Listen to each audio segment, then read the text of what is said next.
more of a sort of ethos of going to people rather than building a big shiny thing and hoping they'll come to you. And I think that particularly is relevant to communities where, you know, they're feeling pretty isolated and not ghettoised, but, you know, in some cases it looks that way.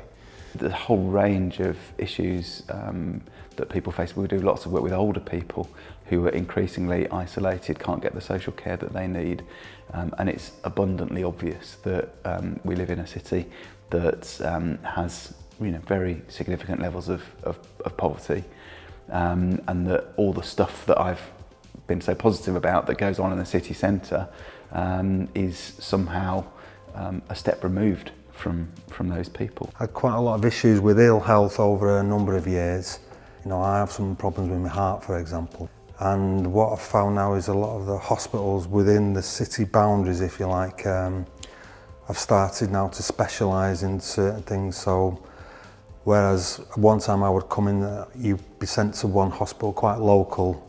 Now if I need to go and see somebody, you know, it might be at the other end of the city, so it might be quite difficult for me. In reflection, these swings and roundabouts, you know, I think we get a good service when we get there, but sometimes it can be difficult to access some of those services.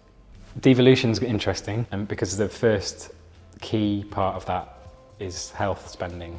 From a really personal level, what that ends up kind of providing, I don't know. I have a lot of interaction with it personally around health, because I'm type 1 diabetic, so I go in right next to where I work is the MRI, the Royal Infirmary, and the diabetes centre there is great. In terms of wider devolution, maybe this is the case in all cities, and maybe this is hard to avoid, but you've got real disparity in terms of quality of schools, quality of transport, quality of housing, and all the kind of results and effects that come out of that between different boroughs that might be next to each other.